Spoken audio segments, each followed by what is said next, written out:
The Secret to Health. Lifechanyuan. Translation edited by Lifechanyuan. Humanity spends enormous amounts on preventing and treating diseases.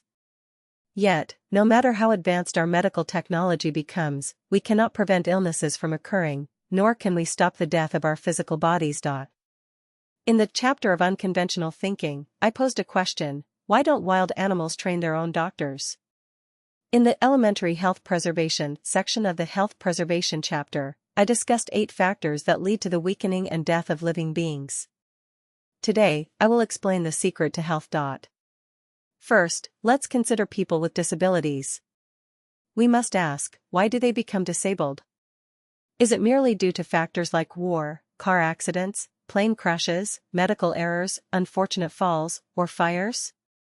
And when we look at people who frequently fall ill, we must also ask, why are they sick?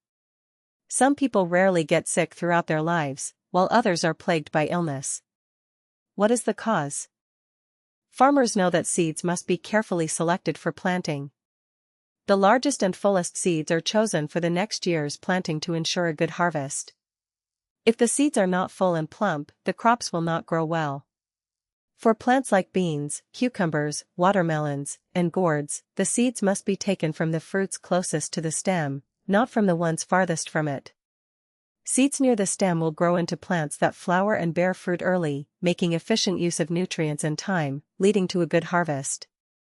In contrast, seeds from the fruits far from the stem may produce plants that only grow long vines, taking a long time to flower and bear fruit. This not only wastes a lot of nutrients but also delays the harvest, making it difficult to achieve a good yield. Now, think about why different flowers like peonies, roses, chrysanthemums, and crabapples are distinct from one another, or why peach trees only produce peaches and apricot trees only produce apricots. Why do poplars grow straight while fruit trees spread out like showerheads? Why do beans twine as they grow? The answer is simple: different life forms have different genetic structures, or different life structures, which lead to different life forms. The issue lies here: the life structure determines the life form. Factory mold makers understand that if a mold has a defect or flaw, all products made from that mold will bear the same flaw. To create flawless products, the mold itself must be flawless. Similarly, to maintain good health, the body must have a flawless life structure. Suppose someone falls while building a house, breaks his leg, and ends up with an amputation, or someone encounters a car accident and loses a leg. The root cause isn't carelessness or bad luck, it lies in a flaw in his life structure. Once this flaw exists, his leg is destined to be lost, whether by a fall, a car accident, a fire, disease, assault, or snakebite. In any case, his leg is doomed.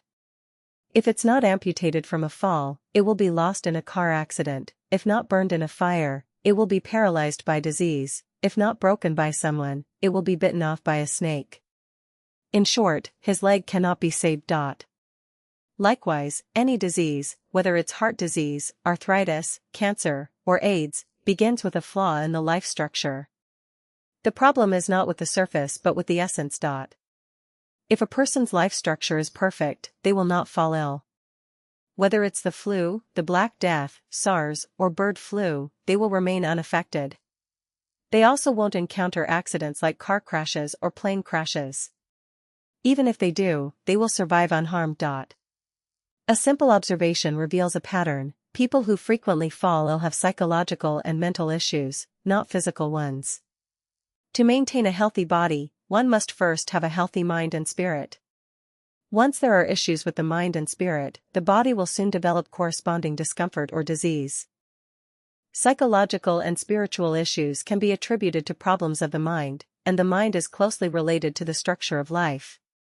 Science has proven that the structure of water molecules is influenced by the consciousness of life around them.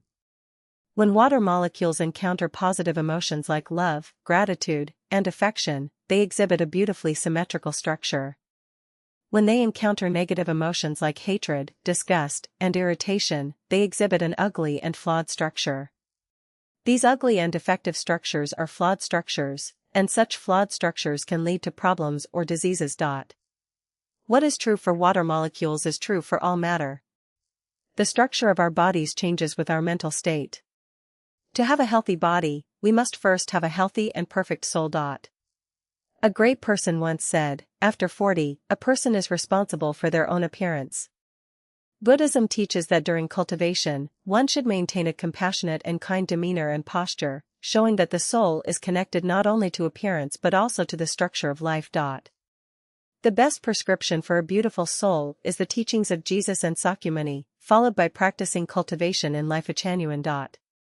As the Lifechanyuan era arrives, hospitals will disband, and doctors will no longer exist, yet everyone will be healthy, almost like the celestial beings in the 1,000-year world.